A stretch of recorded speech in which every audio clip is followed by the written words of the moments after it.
Large-scale industry. What is a large-scale industry? Large-scale industry involves huge investments, professional managements, and large forces of skilled and unskilled laborers. Without laborers, these machines cannot be run. Also, power-driven machines are used with considerable automation. These industries are established at places where they can get raw materials in a cheap rate. Transportation is easy. Sources of power can be easily. They can get easily. Also, labor can be easily available, and the market where they can sell the finished products. Industries producing iron and steel, petrochemicals, cement, railway engines, and coaches, automobiles, are the examples of large-scale industries. Tata Steel, which has been established as Jamshedpur in India, Tata Steel produces locomotives works at industries is a big industry. Locomotives works of Chittaranjan oil refineries in Mathura are the examples of large-scale industry. Next. Now, industries are based on ownership. Industries ownership, four main types. One is public sector industry, joint sector industry, cooperative sector industry, and private sector industry. Public sector industries are industries where the units are owned by either central or state government or their agencies. Governments own most of the heavy industries such as iron and steel, coal, oil, etc. They are known as public sector industries.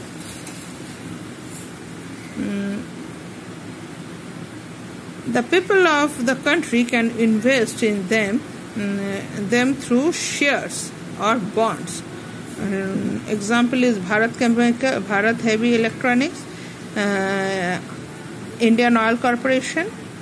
All these are public sectors where people can put their money by buying shares. Whereas private sector industries are the industries that are owned by an individual person or by a group of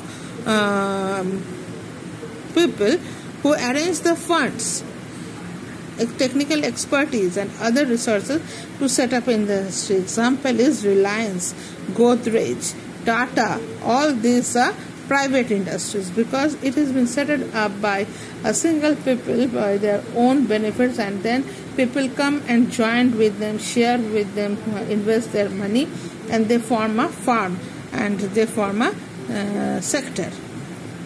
Next is joint sector industry.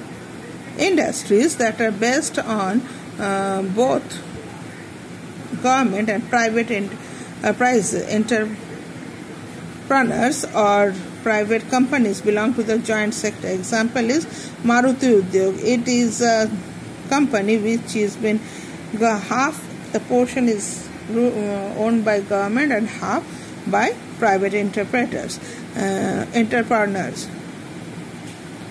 Next is Suzuki, which is a part of Japanese company. Next is cooperative sector. The first example of cooperative sector of industry is the Amul industry. These industries are owned by a group of individuals or which comes from their own society. Members of these cooperatives share the profit among themselves or earned by the company.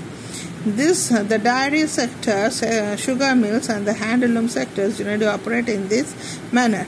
And in cooperative sector industry, the biggest example in our country is Amul industry, which was started in Haryana for the benefit of the milkmen. Next. Now, classification of industries on the basis of raw materials. What type of raw materials they are used? Like agro-based industry. These industries are industries which are based on agricultural products like sugarcane, cotton, jute, vegetables, fruits, because jams, all this comes from fruits. Textiles comes from cotton, chips, vegetable oil, sugar industry is based on sugarcane. So the industries which is fully related on agriculture is known as agro-based industries. Pastoral industry is the industry which is based on animal products and raw materials from animals. The products from industries includes milk products, like I told, Amul, then woolen garments industry, silk industry, because silk industry it is obtained from a worm. Generally, these are small scale industries. Denmark and New Zealand are the famous for the dairy industries. Punjab, Jammu Kashmir and in India is famous for woolen textiles. Uttar Pradesh for leather woods processing, and fish and aquatic animals are classified under marine based industries. Next comes forest based industries which is based on the products that we get from forests, like packing industry, furniture industries, sports goods industry are some of these categories. The paper industry is another important industry in this category. Scandinavian countries are the most important producers of paper. Next is mineral based industries. Industries those are primarily based on minerals mined from beneath the earth. Industries like iron and steel industry, aluminium industry, cement industry falls in these categories. Most of these large-scale industries, these are large-scale industries.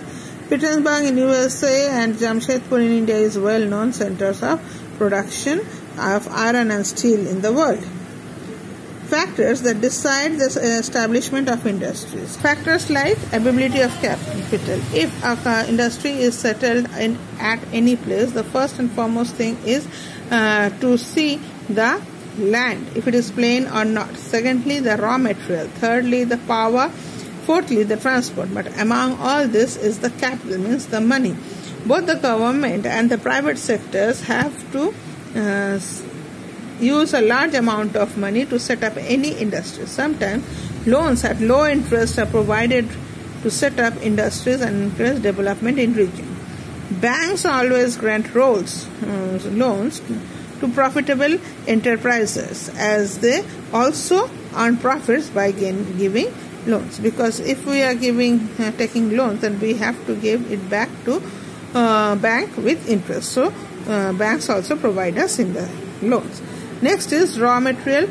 An industry can run properly if they get raw material, and so such industries have to be settled up in areas where they can get raw materials very easily in order to save heavy transportation cost. For instance, if an industry is far away from the raw material production area, then the raw material have to be carried to that place, so that will cost most. That's why most of the industries are set up in areas where the raw materials are easily available. Example is Jamshedpur, because near Jamshedpur, Bokaro, all these places we can find coal, iron quite easily. Next, availability of power. For any industry, as financial is important, raw material is important, same is important of power, because without it an industry cannot be run. And cheap and abundant and uninterrupted power supply is an essential need for any modern industry using large machineries.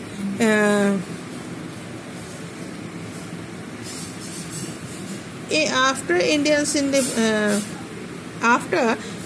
independence, thermal power plants were set up, who generally used coal.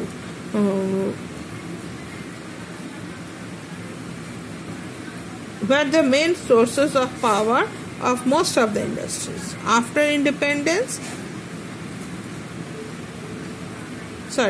Before independence. Now, after independence, a constructive measure have been taken and multi-purpose project was launched, according to which hydroelectricity is generated by using force from the falling water, which helped to set up industries in distant areas away from mineral belts. So, if they are getting power industry apart from coal, with hydel power they can run a industry. So industries in distinct areas were able to be set up. Ability of transport, it is also important, because if the finished good have to be taken to the market and the raw material have to be moved in, for that the transportation system have to be good. If the factories had finished goods which cannot be sent to the market, then it gets it becomes a problem.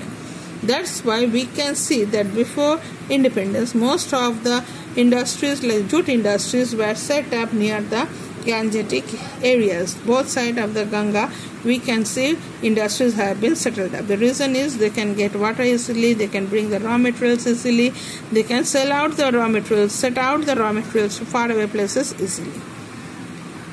Several industrious towns, due to good network of roads and railways like Kolkata, Lucknow, Kanpur, have many industries, because these places were well connected to the other parts of the country. Above all these things, the most important to run an industry is labor. Without labor, our industries cannot be run. That's why it is reasons where advantage to have assured labor supply locally for setting up an industry.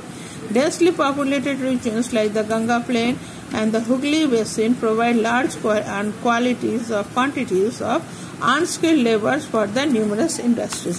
This is why industries were settled up in these places.